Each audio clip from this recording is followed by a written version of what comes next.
Yahobu, Bapak Ibu Pendeta, Sinenge, Majelis dan warga Gereja Amin, ini adalah channel YouTube Sinode Gereja Amin.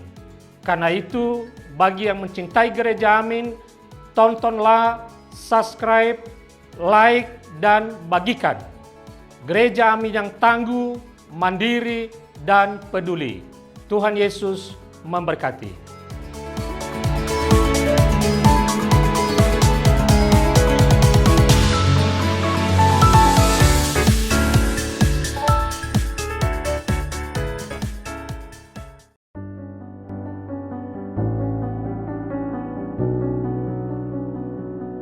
Hai guys, senang boleh kembali berjumpa di dalam Youth for Christ hari ini bersama saya Pendeta Nela Simamora yang melayani di GKI Kebon Agung Malang. Renungan kita pada hari ini berjudul Berbahagialah Orang yang Diampuni. Sebelum kita membaca serta merenungkan firman Tuhan, mari kita berdoa. Bapa, kami bersyukur Engkau boleh menyertai kehidupan kami. Saat ini kami hendak menyediakan diri untuk belajar merenungkan firman Tuhan. Kiranya Roh Kudus-Mu memberikan kami hikmat dan pengertian sehingga kami bersedia bukan hanya mendengarkan tetapi juga mau melakukan firman Tuhan di dalam kehidupan kami. Terima kasih ya Allah, di dalam Kristus Yesus kami berdoa. Amin. Saudara-saudara, hari ini yang menjadi dasar perenungan kita diambil dari Mazmur pasal 32. Kita akan membaca ayat yang menjadi dasar dari Mazmur pasal 32 ayat 1 demikian. Berbahagialah orang yang diampuni pelanggarannya, yang dosanya ditutupi. Rekan-rekan, sebuah novel Crime and Punishment menceritakan sebuah cerita kisah tentang seorang mahasiswa miskin yang pernah membunuh seorang rentenir tua, dan setelah pembunuhan tersebut ternyata dia dihantui oleh rasa bersalah yang sangat mendalam. Dia mencoba untuk menyangkali perbuatannya, mencoba untuk membenarkan tindakannya, tetapi ternyata meskipun dia berusaha mencoba untuk tenang, pikirannya terus-menerus dipenuhi oleh pelanggarannya tersebut. Ada begitu banyak bayangan-bayangan darah, bahkan suara langkah kakinya sendiri. Semakin dia menyembunyikan kebenaran tersebut, semakin besar rasa bersalah menghancurkan dirinya. Setiap pertanyaan dari polisi ataupun teman, rasanya seperti sebuah ancaman.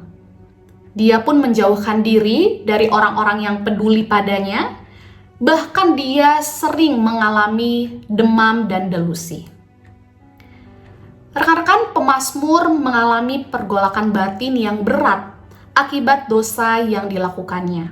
Dia menyadari bahwa dosanya itu membuatnya sangat tertekan.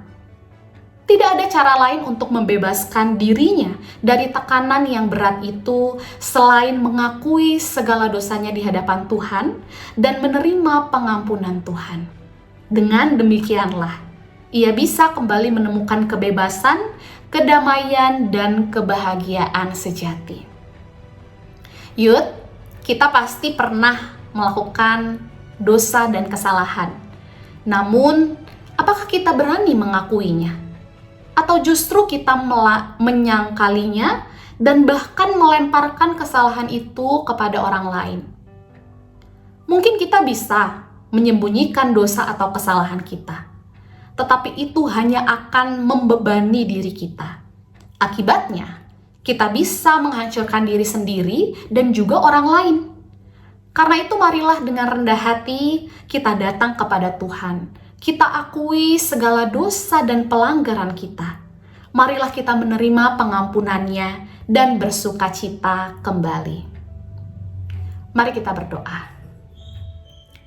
Ya Allah, kami bersyukur bahwa Engkau adalah Tuhan yang penuh kasih. Tuhan yang bersedia untuk mengampuni setiap kami, yang bersedia untuk mengakui segala dosa dan pelanggaran di hadapan Tuhan. Ajarilah kami Tuhan untuk terus jujur di hadapan Tuhan, supaya kami tidak terikat oleh belenggu dosa.